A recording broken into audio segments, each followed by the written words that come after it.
majeur pour l'activité. Nous savons que nous venons de terminer une activité promotionnelle que nous avons appelée Scorpion 1, qui consistait justement à pénétrer les nouveaux marchés, celui après l'aéroport. Donc aujourd'hui, nous venons dire merci à nos distributeurs qui ont travaillé avec nous et leur donner le planning pour la suite. Merci. Sima Silou, nous avons une année à centenaire, année Silou et Sali, 100 ans, Nakatia, RDC. Sima Oyo, et Sali 100 ans, RDC, comme on a dit, Sima Silou est plus âgé que nous. Il y a une balai, la terre de Vépango, au Italie, dernier Togo Tamola, après promotion, parce qu'on va déjà complètement ma solo yango. Parce que, tout ça, il y a business pour gagner. Mon toya ko chamba on a pour apoya à azate. Zali kamuya oli gabena nali. So nga nali te yo oli est-ce que solo godala? Il faut que mon Dieu a se retrouver. Ba trouver mon Dieu va besoin. Donc ça veut dire que on a besoin que pour moi que c'est l'eau 100 ans au salé et ça ya solo na ne ya intérêt à moko na moko. Na base que na subele wana na zozo ma dobe pas ya kati. Comme ça, vous devez peut-être chercher moi à Kati. Et comme ça, on peut déjà continuer. Merci beaucoup. J'ai trouvé quelqu'un à la Silou quand je suis arrivé. Avant noté Kanaye 100 tonnes. On dit 100 tonnes par mois. Du 1er au 30 à 100 tonnes. Aujourd'hui, il est parmi les grands clients de la Silou. Alors que Mbokeza Mabi, nous avons deux tendances à nos clients. Première tendance à nos clients, nous avons des clients Oyo, Batika Likobe, Dakar Masolo, Yassima. Ils allaient bien, ils allaient Kofuta, ils allaient Biso Tongabanda, ils allaient Biso, ils allaient Biso. D'accord? Maintenant, moi, je Oya Koyo Kaye, à repérer sa réponse, ils allaient Lissu. D'accord? Or, pendant la même période, au même moment, mais il y a des nouveaux leaders dans Makamwango. C'est quoi? Koko Maki leader wana, et ça fait dans le qu'on appelle Naka. Procédure, il y a Koko Melaki leader, et ça Makamwango. Sala. Chers parents, la vérité à Makamwasima, et ça Makamouya, Sala. Awa boye jano ebisi ngai na loba mwandam. Bona loba vraiment ndam. Dans la mesure, il y a un bino moins idée. Mais la vérité, c'est que un à un, Tokoya Solo là, très rapidement, comment on va résoudre le problème. Et là, il y a Liboso, Tozolo de la Awa, Sima, Nengebouébeliango, ils ont pesé 50 kilos. C'est ça. Ça veut dire que jamais vous ne remettez pas Nganaye, abana rotambola nango na ba place. Sima ezo pesé. Yango iso to sonjaki que première solution, il faut topper ça. Il faut que les ciments soient disponibles na kati ya marché. Pourquoi tolobi bongo? Parce que biso na bino na niveau oyo toza batu yake mbongo yango yo marchandise ya yango. Toza na niveau te que na pesi mbongo na ke na fandi na komo zelanga marchandise roya lobby na komo zelanga marchandise roya après demain ale na komi ko perdre ba client na ngamoko moko sima eye sima pesa la bilo wa oliati. Soki ça makambo kotonga clôture o. Soki basi batongi clôture et si tango yo kanisi mutu atongi ne clôture lelo place aza afandi lisusu qu'il faut na tonga clôture. Donc yo kotekela ye sima ya makambo. Donc en principe ciment et l'eau liboso il faut ezalaka wana quand on demande les ciments. Question ngana mituni na tuni yo boko c'est que travailler de manière à ce que ciment ezalaka disponible et pas ce qui est là qu'on a la disponibilité sur 10, c'est-à-dire sur 10 jours. Yomoko ozo sala kabaricture na yo. Il y a 4 jours, il y a 5 jours, kozela te que etambola. So biso tozoya na mwa proposition. Yo poko. Parce que y a une proposition na yebi yango. Na côté ya service ya que logistique sima ezala wana. Yo mo ngana koloba parti nanga, yo koloba proposition na yo pour que on rate sima te. Pourquoi? Parce que sima so mutation yango libéra peut-être au somba le soupe. Nalobaka, si Dieu m'envoie dans les ciments, c'est qu'il a décidé de bénir des millions de Congolais pour qu'ils construisent. Pourquoi? Qu'est-ce que je viens faire dans les ciments si Dieu n'a pas béni? C'est c'est que nga boulot il faut ici là. Yo il faut tokanga dépôt. Or nga na assurance que ndenge na yewana système ezake muto otonga te il faut zo makoki a attends. Parce que nga na lingi na augmenter peut-être na tekela ki yo année oyo 10. Nga yi na programme na nga na yeli yo na otekelo 50. Mais sur base de quoi na otekelo 50 so nzamba pesi mapamboli ya bandangu. Je ne sais pas si vous comprenez. Alors je ferme la parenthèse.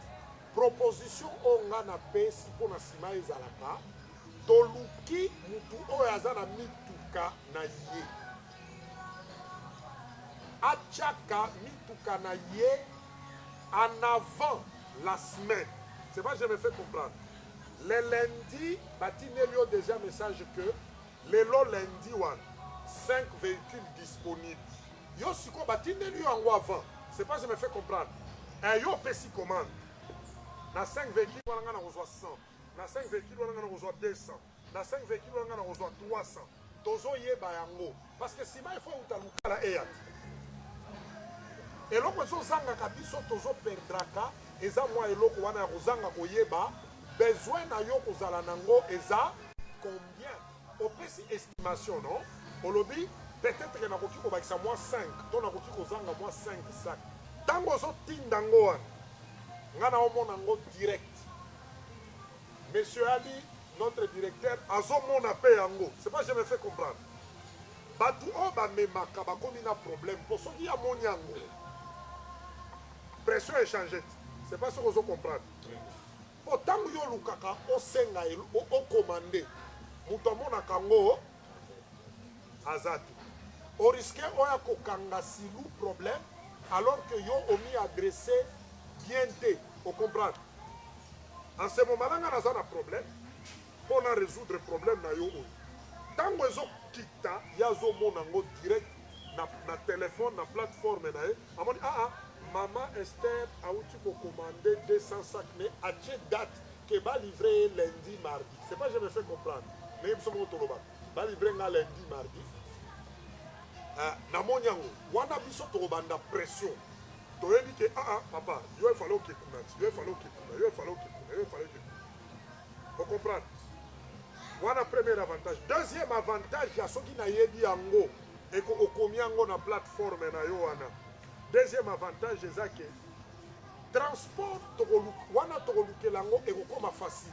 Ce que c'est que mutuka etika juste 100 sacs ezongi lukala ezwi 100 sacs. C'est pas je me fais comprendre. Nabino moko bosala na commerce. Est-ce que bongo toko réussi? Non. Ça veut dire que commande na yo esungi ninga, commande na ye esungi ndeko, commande na ye esungi kuna. Et puis si exactement parole ya ane oyo batu batoka ki bambisi est-ce que bakoka kobe nango bango bongo po batu bayebi histoire bayebi ke babele la ke bino batu bwana boite kinga di boire osunga biso boire osunga biso mais tango zo sunga yo est-ce que mbisi ya ye pardon c'est ça commande na yo eza na kati ya eloko tozo bengaka l'avantage de l'économie d'échelle. L'économie d'échelle, on a entendu Boya. Et ça que tozo bénéficier du fait que Moutuka Mobimba et Kou Melate. Par exemple, ceux qui ont peso, qu'est-ce que j'aimerais? Je me rends compte que 20 sacs na yo eza délai. N'est-ce pas? Yo ce qu'on ça que 20 sacs eza bouquet. Peut-être que il ne nous manque que 20 sacs pour toza na 980 moyen mutuke ya nga abwe na zolo ba makambo yake musala et salema de manière à ce qu'on rate te qu'il faut tinda ka commande wana 20 sacs wana 100 sacs wana 30 et monana C'est comme ça que tu as un système en place. Tu as mutuka ezoya déjà lundi, mais il manquait 200 sacs. Peut-être que ça qui commande il y a 30, d'accord? Donc ça au moins un taux de, tu comprends? Au sauver. C'est pourquoi il ne faut pas au moins, oh, là où il fallait que c'est 10 sacs. Tiens mon âme. C'est pas que je me fais comprendre. Tiens mon âme parce que et le Congo, première solution là dessus en Goa. Application on retient en Goa na Play Store, les gens ont la WhatsApp. Hein? On communique bien en t'attendant, on installe en ici. Si on a commandé, au quotidien on a paf, papa qui n'a comme on est en tata, c'est pas jamais fait comprendre. Au communique à 200 sacs, au tindi. Au moment où on a besoin papa, merci, tu aussi commande. Hein? Bon, on a salé la bino, et ça qui est dans la permanent, on a qui commande na yo na monyango. Vous voyez quoi? So a qui? Ache marchandise losambo ebandi nzambe masuwa wana protege po soki ekwei ebeni mutu wana kondima na ye me tokokende na leta mbongo mpa bavoka eza te entre temps tokobundana tokopotana. Est ce que vous comprenez? Mutu akoloba na kofuta nsima soki alobi ya kofuta afuti soki mutu ayebi so na kofuta est ce que afuti yango? Mais yo so vivre réalité ya manque. C'est pas que je me fais comprendre. Mais nayebi sie me bakomo sambela nzambe sima ekoma ye nzambe sima ekoma ye nzambe sima ekoma sima ekomaka te ekomi te. Tu sais ce qui va se passer? Bayebi sie sima na bino koya na mani abeti tension mbala moko yango. Mais na mosala oyo efo biloko wana nga nayebi sie papa fande pa na yo nga moko nango bandomema soki eke na mai wana nani yango akofuta yango silu oyebi aye me yazalaka fandi monsieur kat otindi nsima babia papa nsima ezoya etali bino nga naozela nsima. Est-ce que vous comprenez? Qu'est-ce qu'il a gagné dans makambo wana? Il a gagné, ça coûte combien? La paix là, ça coûte combien? Yazalaka nsima coûte so ye akomaka monsieur kati sikoyo sac wana eza troué le niveau ya aisance na ye sikoyo soki nga na bandozo yango te ya ye na silu asombi yango baperte nyonso ya nzela na motu wana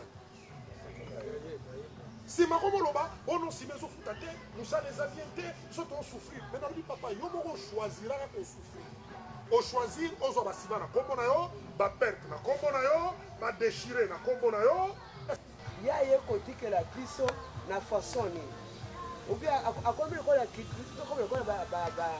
komi lokola client na biso komi lokola badétaillant. Voilà première chose.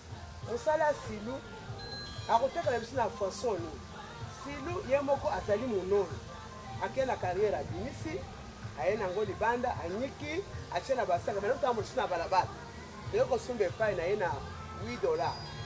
Camion ya PPC etelemi bazoteka na 6.8 sikoyo kili akokende epai ya nani bénéfice na biso ya badistributeur ekouta epai wapi posi mutu kili asoki aye na poso amoni awa batie 7.8 ngai epai na ngai entre parenthèses naza na kati ya sani nasimbi epai ya silu $8 poussière namelaka ya pam ateki mpe na $8 travailleur mpe azali soki poko ekoki aye lisusu na pese ye lisusu avantage na ngai eza nini wana eza première chose. Deuxième chose, modèle obe bolingi komela wana il faut te bango eza modèle nini nga na banda mosala nsima depuis 1998 naza na expérience ya nsima soko tokozala bokofuta biso par mois mpe tokotola kaka boye totekelaka bino $8 tofanda kaka boye chef nalobi mabe nalobi malamu. Mais tu peux aussi mettre les autres points. Moi personnellement, nous sommes un couple, hein? Oui. Mais la personne qui est au quotidien, c'est madame. Okay. Moi je suis constructeur. Oui. C'est moi-même qui ai initié en tant que constructeur, architecte. Que tous à la paix, na eloro moko boisot ciment, bref, quincaillerie, hein? Puisque moi-même je suis du domaine de construction. Avec l'expérience qu'on a, avant, il fait un certain moment, nous étions dans les PPC, nous allions y na Simco. la petite expérience qu'on a, on a tenté d'aller au quartier 1, dans le districtaire Moussou, le système mensuel. Et qu'on passait commande, qu'on livrait bino sur terrain, bien sûr, au footimbon, bien sûr, au zéli, ciment et au teki. Et au footimbon, et puis livrer bino ciment.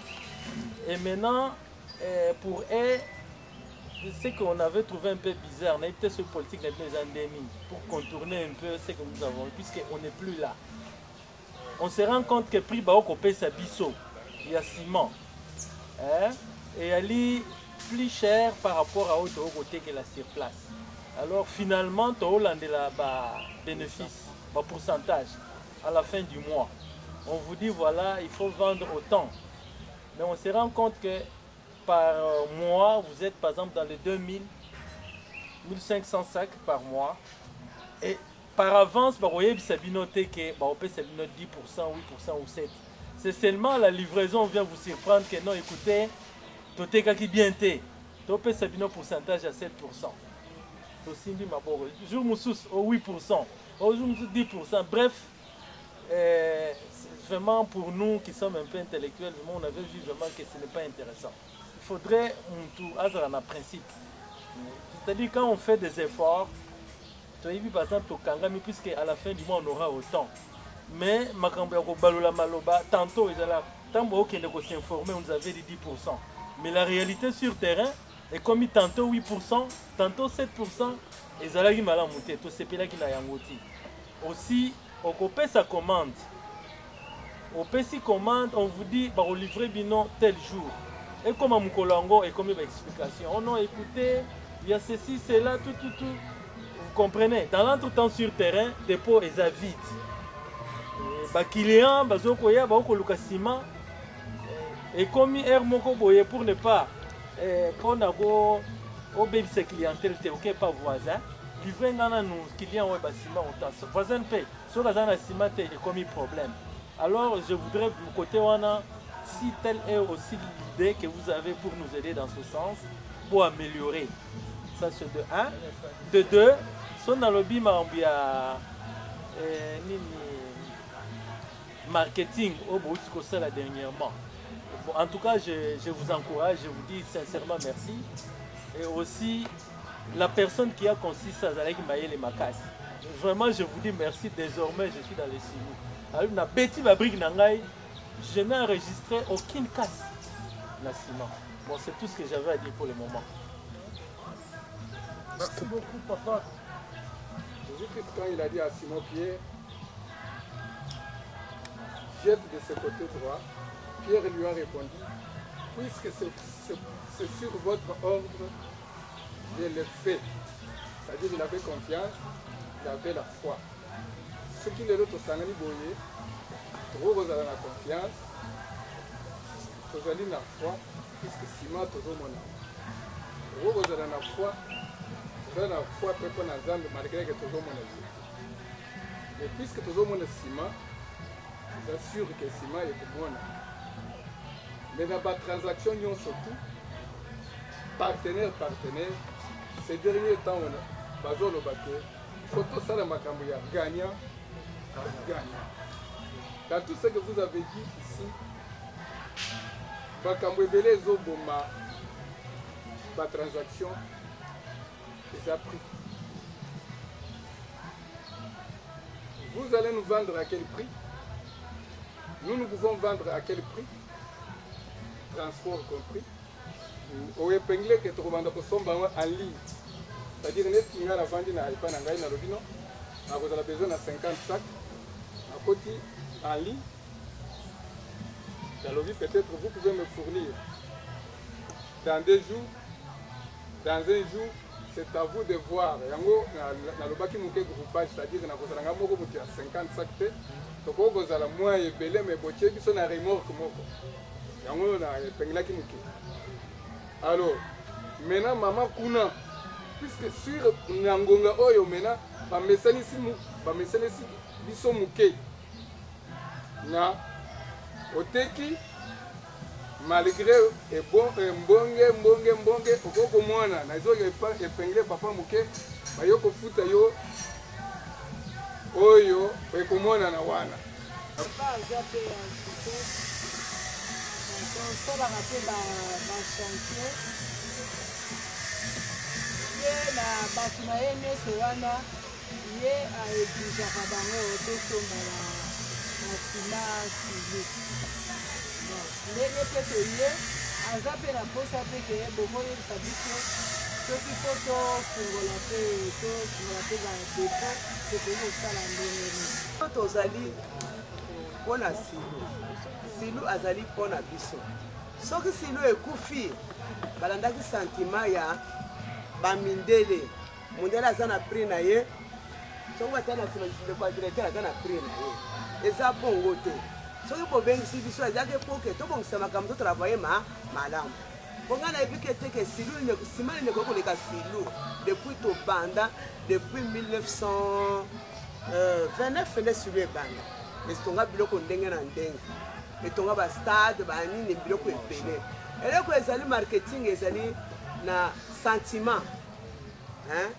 tokoya na silu mpona kosomba nsima okomi oyokaka ofulani nde azwaka boye ofulani nde azwaka boye kasi toyaki koteka bango na silu toyaki te il faut obongisa silu toyeba pourcentage na biso mpona totravaye na silu eza teka na kokoma na silu nasombi nsima na $8 naye koteka na $8 moto asombi nsima boyebisi biso ke toza na autant de pourcentage wana tokoya na silu tosombi nsima nsima eza qualité ya bien nsima na biso eza bien toza na besoin ke silu abénéficie biso tobénéficie eza teke yo silu olambi na kikalungu oye kotuta na mune oleki na balabala basomba yo nsima ezaka bongo te ata na bapays étranger yo kofa na usine biso tokoya kosomba yo po toza bavantage. En ce qui me concerne, ça fait 12 ans. Ça fait 12 ans que nous sommes dans la commerce de ciment. Et le ciment sans flatterie, pour moi, c'est une préférence. Et c'est une commune en scellé. Quand vous allez promotion, ne croyez pas que ciment a ezala quitté. Ezala quitté.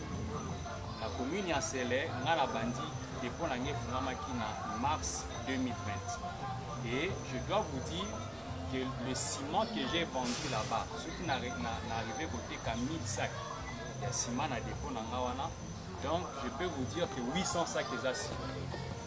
Alors il y a quand même des gens qui se sont battus pour imposer Silou, mais si qui est un peu contesté. Vous voyez, et pas Nabino.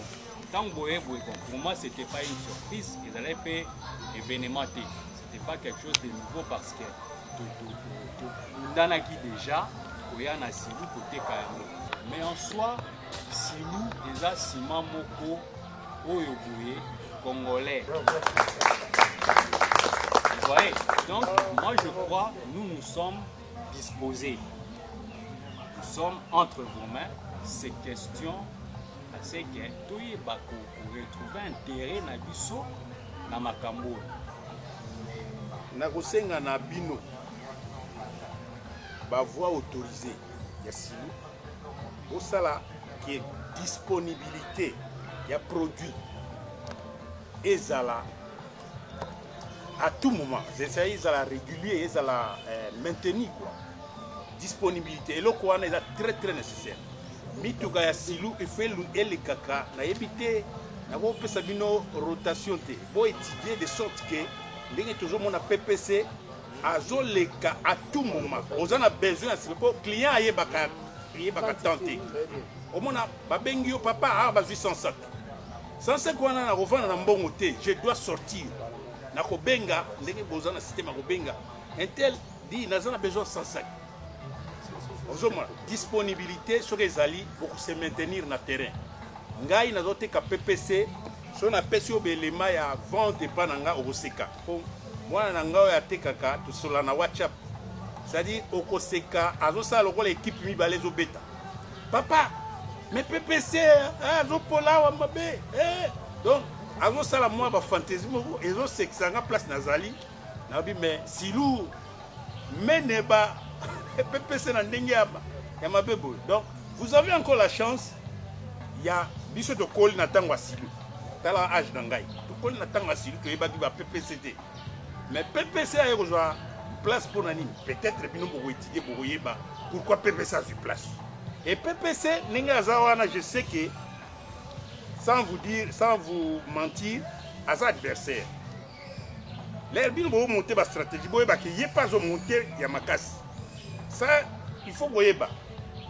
Alors, si nous montons ma stratégie, il faut que ça surtout régularité. Deuxième point, on a sur le terrain. Deuxième point, ne vendez pas tout le monde. Ça qui m'a dit, 10 sacs, moi j'ai un dépôt là-bas.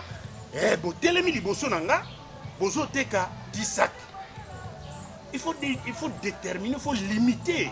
Pour que ça soit avantage, on peut travailler pour Nabino. Moutaouti na chantier a 10 sacs. Non. L'habité, et ça la passe. Et puis à côté les remorque qu'on a barré au dépôt. Et c'est quoi? Ça c'est quoi? Vous pouvez s'habiller quand même avantage. Papa, maman, dépôt vous avez besoin de 10 sacs, mais le dépôt est là à côté de toi. Vous pouvez s'habiller avantage. Pourquoi vous avez même 20 sacs? À partir de 20 sacs, tu n'as pas 20 sacs, vous sommes battus. Puis sur ta dépôt, tous avantage. J'étais en relation avec un frère de l'église qui vend jusqu'aujourd'hui le ciment.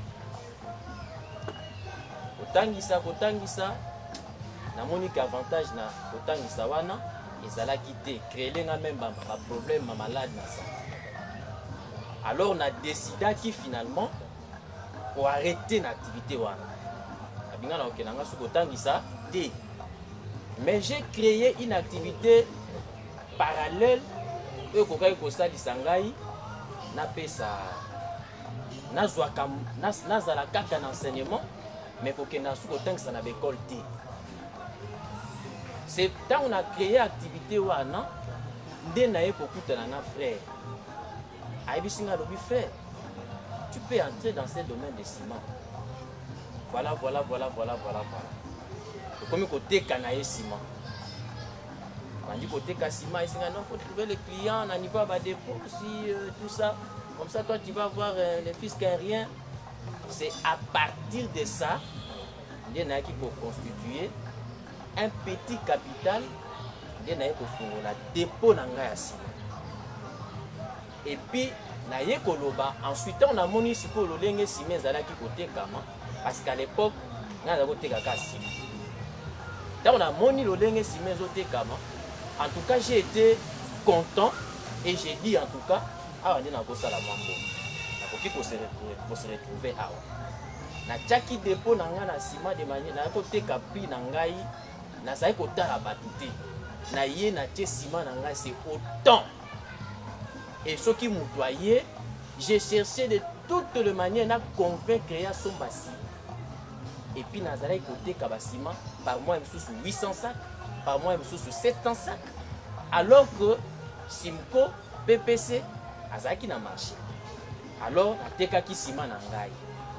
Mais, et comment qui n'a niveau mon boye, n'a comment je n'ai pas su qu'on se retrouve. Puisque je ne me retrouve pas, et ça c'est important à continuer ma campagne. Si il faut qu'on dise un peu, il y a qui changer, il y a qui frère, il y a comme Simco, parce que moi je suis chrétien, enfant de Dieu. Il y a qui a la vérité. Somba qui n'a Simco, il y a qui a Simco, il y a qui a PPC, mais quand il y a monté, je voulais bien les suivre. Parce qu'on a bien pour ça la déménini. On a été cassé parce que si l'on a pris nango, ils ont aussi battu. Finalement, ngai na lobaki bo.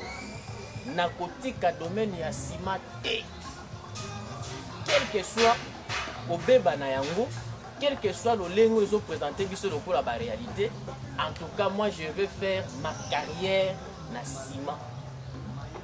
Et je suis là. Et beba et bonga, moi je suis seulement dans les ciments. Lelo ça fait 2 jours. Ngana ndekwana. Ngana ça peut-être 50 sacs. 800 000 ventes depuis le mardi. Jusqu'aujourd'hui. D'ailleurs, vous avez papa ligne qui s'habille pour vous appeler Simalo. Mais tout d'autres, vous avez dit non. Tout banda pour kosomba en ligne ese ekobanda mokolo nini parce que 2 jours yango déjà nazo kote lobi nazwi nsima te lelo mpe nazwi yango te mbongo ezali kaka est-ce que tozela dans combien de temps pour que tozwa livraison au plus vite que possible? C'est ma première question. Alors, nakoki kozonga sur ma pourcentage parce que presque bandeko mo ebele bauti déjà aussi gérer le problème. Alors le plus grand problème est que esengeli bosala un effort pour que livraison ezala à jour. Et ce n'est pas que tozovana na mbongo marchandise tozomona. Tozana ba dépôt reculé. Difficulté eza kokomisa marchandise wana na ba dépôt wana. Biso nyonso tokokoya kokanga makana boulevard te. Boulevard est déjà c'est tontoni na ba dépôt. Alors tozokima tozokende kuna parce que kuna nde ba construction ezali. Basima nyonso bomonaka bakisakisaka awa nyonso ezalaka awa te. Omona ba chariot bazotondisa bazotindika okomona ba moto ezotinga ezokende tout ça. Difficulté wana ezala ba cimenterie nyonso kaka silute ezala PPC ezala Simco ezala Bino. C'est-à-dire que cimenterie oya ko résoudre difficulté oyo mama Lubuana. C'est celui qui va gagner monopole là. C'est-à-dire quoi? Bino nyonso bozana ba transporteur bozana ba remorque. Il faut bozana ka soit na ba ben ou même ka 500 sacs ou soit bozana ba camion na doli. Camion même 500 doli même 500. Soka combina pour le Rwanda à 4 doli à côté na 500 à fournir à zongi à salle transportement à côté à vider na. Mais ceux qui se coupent bien nous ce qu'on a mis à la remorque. Oh na 4 kuna en tout cas ils a passé. Parce qu'on a ba frais wana to komatisa likolo ya ba $8 na binona na 4 kuna sima ko teka mandege ni. Dès que nous avons fait ces remises wana. La remise wana monique oyo azoba kisaka ba frais supplémentaires. Il ne se retrouve pas. Donc songez au moins aux na ba transporteur de détenu. Transporteur il y a na ba transporteur il y a 500. Comme ça, si vous avez un quartier, vous avez 2-3 dépôts. Vous avez combien 150, vous avez combien 100. Donc, ici 500, vous avez lancé une commande. Camion est distribué et bimi. C'est ce que je voulais aussi ajouter. Moi, je serais d'abord très heureux. Au bureau, ton bandi, comme solo, on a carnet. Comment c'est commis. Et qu'on fait ça, les délais, là, ça n'a pas proposition. Directeur, très ouvert, très expérimenté dans ma distribution. Tu reçois solution et puis tu opères sa solution. Dernier, la monnaie, ton commis Awa a proposé 4 pistes. Il y a solution. Première des choses, dans l'Inga Sabino, information. Ce qui a bien information, première des choses, il faut que les secteur Yassima échangeant. Si on a bien dans le texte que secteur Yassima, c'est-à-dire le groupe ya Mombongo Oyote Kaka, Makambo et Salanini, échangeant. Okozalaka mutu moko ozozelaka kaka eloko moko ekoyaka pe. Parce que secteur ya sima échangeant. Ba difficulté o bozozwa bino. Eza ba difficulté liée na changement ya. Première difficulté. Dans le secteur Yassima, bazo longolaka ba intermédiaire entre usine et consommateur final. Ça veut dire que comme bitumba moko, il y a que biso tozalaka usine grossiste, semi-grossiste, détaillant. C'est quoi consommateur? Si on tali bien, papa a un dépôt. Azo senga, silou a livré na dépôt. Ce qui fait que intermédiaire ou un bino. Ce qui t'a changé avant. Ce qui va se passer, c'est que na bino, bon, na partie au bino, botika le robot disparaît. parce que changement wana cimenterie moko aza te akosukisa yango. Le problème c'est le consommateur devient intelligent. C'est pas que je me fais comprendre. Consommateur a fait de l'objet na sommi lupango au 100 mètres 600. Na obeta à 17 niveaux. Na que sombela ya fandi na coin ngai tata na bango. Ce que je me fais comprendre. Alors silou, na on ça la 2 niveaux hein. Même moi on a opé sa maman coin wana. Ce que je me fais comprendre. Oui. Yazoloba ngai mbongo na ngana opé ça yete. Échanger façon tozalaka. Oui. Oh mutoyer alobi oh. Papa, na ozwa ciment ndenge nini. Tokoma na internet. Tokoma na bato bazosa. Oyebi wana eza l'impact direct de la technologie. Omoni numéro na nga po azwa yango. Aokende musika te. Areta cimenterie de Lukala tant. Soko beti cimenterie de Lukala, komonaka 3 numéro moko ko apparaître ku. 097 00 49 510. Soko bengi kaka tant mbala moko kwei na administration ya silu epa ya moto asalaka babon. Omoni siko aza facile azokota na internet. Likambo wana ya changement ya changement ya secteur. Est-ce que yo za prêt? Est-ce que yo za prêt? On landisa changement ou bien on tika yo tingani? On dit papa Armand a soulevé le moko ya grave. Alors bimba, yo zo teke la mutu a 10 sacs. Yo silo o teke li mutu ya 20 sacs. Sécuriser nga, tekela nga, nga na tekela ba. En principe, ça veut dire ceci. Ye mutu azotonga ndaku, asomba na cher po nga naza. C'est ce que ça veut dire. Alors, il faudra que yo, pour résister na système O, il faut aux alana biloko tozo bengaka valeur ajoutée. Je sais pas si je me fais comprendre. Ce qui yo au produire valeur ajoutée te olongwawan. Première valeur ajoutée, il faut produire les années. 1. Na côté na bino awa, nga na uti osala réunion na équipe technique na nga, tobimisi 13 makambo to 14. Mais namoni botangi yango awa.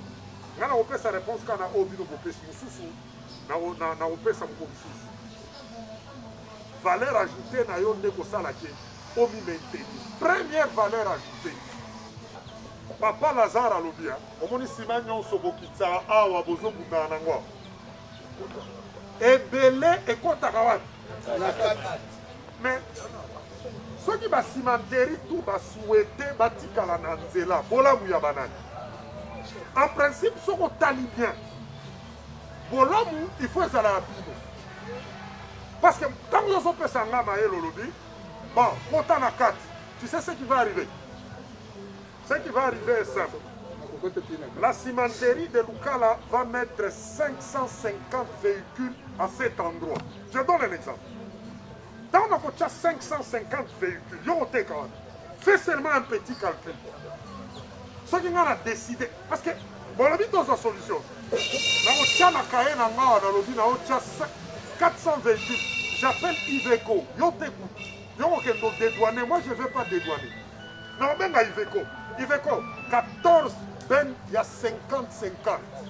Tu comprends? Tant que 14 ben, il y a et qu'on compte la première fois dans le combo. C'est moi je me fais comprendre. Deuxième fois, on compte en combo. Troisième fois, sois sûr. Ça ne va pas entrer en ton nom. Ce qui va se passer, c'est que je vais balayer carrément ton dépôt. Les jours où on a au team dans le hôtel, on a au team un mois. La petite 5 jours. Mais 6e jour, tous tes clients la vont acheter. Pourquoi? Makamwa kotonga, eza makamwa sacrifice. Nous tozo tonga ndako, na mboko ya biso. Eza ke baoli ya soutien. Je vous dis la vérité. Batu batongi bandako, na nyango tongi ndako. Bon, ba misusu baza na mais ba biso to tonga na ba année oyo. Mais on fait ça. C'est pas vrai. C'est une réalité. J'ai dit à la maison, tata, comme un locataire, d'accord? Oui. Bon, serré. Au moins, directeur local nga boye, so ko mi place nga na bandi na unanga, nazo ke de musala na mutuka ya société. Mais pas na nga eza clôture boye ndako muke eza tozo tonga aw. C'est pas que je me fais comprendre. Oui. Mais c'est un grand sacrifice. Ça veut dire que je vais passer 5 ans de ma vie à être très mal logé. Est-ce que je n'ai pas l'argent pour payer le loyer? Oh, mais je ne vais pas aller payer le loyer. Même à la Gombe, je ne vais pas aller payer le loyer. Mais pourquoi j'accepte de faire ces sacrifices? Et j'accepte de faire ces sacrifices. Mon papa, Momo, à Fongoli déponé d'un côté. Tu comprends? À Oba marge. Et puis après, mon silo à l'équipe. On s'assure que l'on côté. Donc, bon dit Maranabino Tetokota Anakati. Franchement, ce n'est pas la bonne idée. Bino, il faut même ça, papa. Arrangez-vous, Bosuka Namikonga. Donc, comme on a Bosuki, Botiki, Biso, Tomemi, Topé, c'est moins valeur ajoutée. Ce qui valeur ajoutée est zaté. C'est pourquoi moi j'ai dit aux gens ceci. Les gens pensaient que la Silou, comme elle n'est pas venue ici, c'est qu'elle n'a pas fait la bonne stratégie. Non, nous on a démontré ceci. Toyete, pour Toyebi Moussala Sima. Ce qui n'a commis Koya, yo otekate. Botika ngana fanda lukala. Yo yanga ozona Sima. Vous comprenez? Vous comprenez? Botika ngai. Ce qui namoni compétition à comprendre que Azobe Bissaka marché. Ce que je vais faire, c'est quoi? Bon, mais quand il y a la moitié de vous doit cesser de travailler. Ce qui sont organisé, la moitié de vous doit cesser avant le ciment. Parce que je vous assure que moi, si je viens ici, je mets à 7,2 avec transport dedans. Toi, tu vas acheter chez toi. Vous pensez vraiment que nous, on a peur des concurrents ou on a peur de leur prix? C'est faux. Les gens pour qui on a peur, c'est nous. Tous leurs problèmes, Balobara, tout est Kambangu, pour ceux qui ont un télémier. Et ça, le coup là, ils ont un parcelle là-bas tout, mais on dit moi la moukate. Vous comprenez? Même si on a la bango. Pourquoi? Nous nous rendons compte qu'on ne valorise pas les métiers du distributeur en amenant remorque. Papa, le bien moi. Je suis remorque, je suis dépôt. Ce que je me fais comprendre. Oui. On suit remorque au Tchéwa. Qu'est-ce qui va se passer? En principe, la société qu'il faut acclamer, c'est la Silou qui n'est pas venue. Pourquoi? Parce que stratégie, il faut aux alana moins valeur ajoutée. Ce qui n'a pas de valeur ajoutée. Si manango yo salim. Quand je suis arrivé à Abouenalobi, aïe aïe aïe aïe aïe aïe aïe aïe. Soki nazalaki agent na Silute, mbele na komi nanga distributeur à ciment na Pota Tchango na bechata na 2 millions na nga na ki. Vous savez comment ça va se passer? Je connais que la difficulté ça au compte na kati. Ça va? Moi je ne vais pas acheter les ciments. Ce que je vais faire c'est que je m'arrange avec maman, papa, Kingani. Hein? Batu bakenda Dubaï, non? Ce côté quand on a parking, on a mis tout cas dur. On va venir à mis tout cas chantier. Et ça va avoir des angles forts. Moutou est ça très bon. Moutou kawa est tellement dur. Hein? Que écoute ce que dans Zela, na roulage à côté de la lobby. Donc on sait moi t'as imposé. Mais c'est tellement dur. Donc on a Moutou forme au canisa des rebandis. Donc, à Moutou kawa c'est ce que vous devez acheter pour la clé et l'eau quoi 4 yuan. Compétition est naturelle et puis si nous à respecter les compétiteurs toboyaka topekisaka moto azoteka silu alobaka mabe ya basima mosusu. La compétition est un élément qui a bousculé votre travail à vous. Lelo, cimenterie mosusu ekoki kobotama kala mingi te. Cimenterie mosusu mpe ekoki koya. Cimenterie na bamboka mosusu lokola Tanzanie, nzambe asalaki mwa grâce na ke visite bango kamo mboka ngo moke baza na basimenterie 8 na linga lelo bini. Donc compétition oyo bino boolobela compétition ngai kutu namona la compétition ya franchement j'ai des clients, c'est là où je termine, j'ai des clients fidèles. Je voulais demander à maman Chioyo à Télémanan to betele maboko maman obobo. Comment t'as maboko? Un ancien décidé. Si biso to bota minante maman bando te kameta to elo la papa. To me pesa mayele mais maman azali wana avant. Le mutuo la maman Chioyo, je vais pas l'abandonner. Ça veut dire que si tant on a zo beta calcul que nazo kende chang quartier général ezawat. Est-ce que yende nga fana ki wana na mutu na yeba ke un jour tant to ya wana to cha quartier général epana. Ça veut dire que ce va technique te dit il faut y wana les grands patrons là. Ce qui va technique il faut pas zonger la réplique dans le but que toi maman Chio. Mais ça c'est noté non. Les jours où je vais appeler maman Chio, je dis maman Chio. Yo oye bango mukolo na opesa ye kanya. Mais qu'est-ce qui paye? Ce qui va le payer, c'est ça. Et le marketing et le commercial, et c'est un chef Fabien. D'accord? Le chef Oyazake a tali à lobby.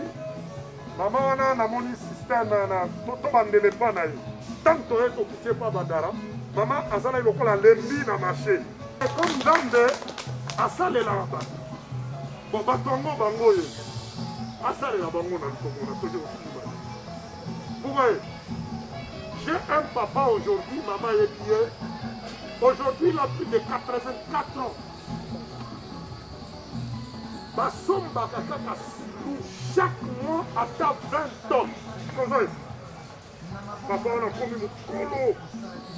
Les jours où on a dit à Italie, m'a posé la question.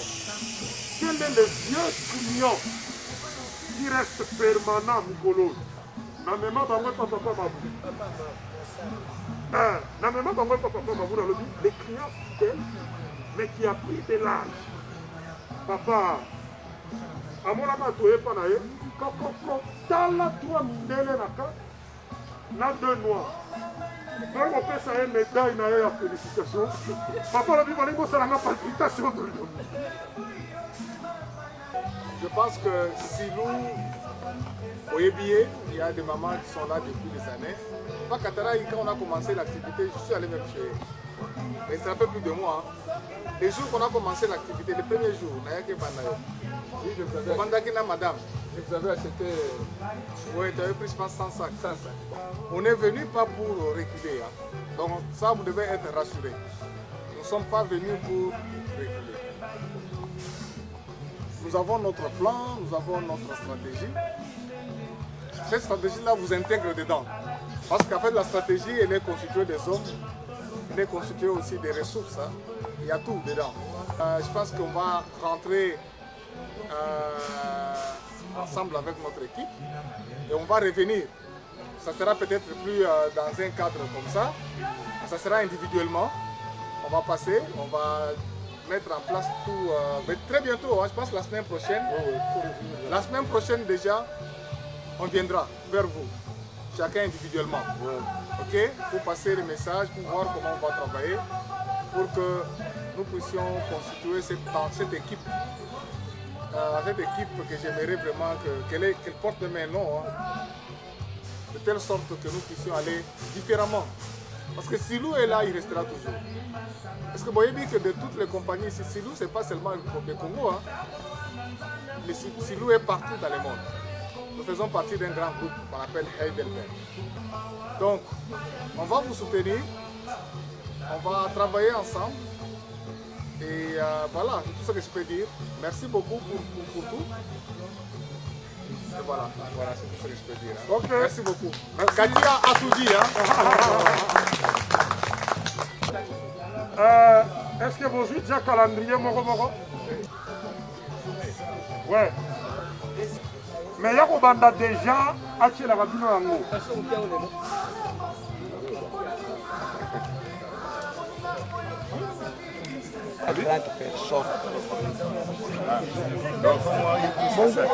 À la fin,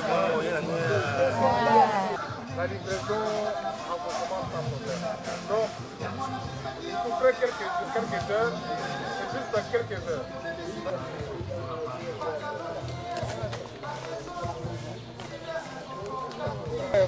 Mais maintenant, faut mettre à ma solo, on a un programme. Qu'est-ce que tu veux faire?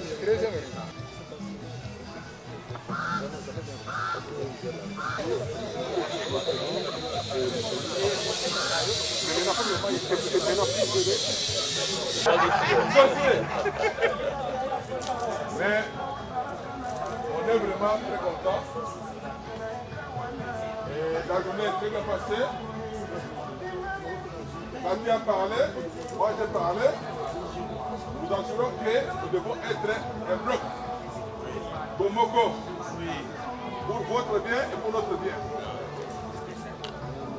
Nous avons une grande équipe qui est permanente, qui doit répondre à vos doléances. Vous avez un problème, posez directement aux responsables qui sont sur le terrain. Mais maintenant que vous avez ordonné le terrain, tu manges, je mange. Et Cathy, vous demande de vous approcher à la table. Ça va. On s'approche, on avance devant le sol à manger. Nous avons donc ainsi prié. Au nom de Jésus, nous avons ainsi prié avec action de grâce. Nous disons Amen. Amen. Bon appétit. Bon appétit. Merci.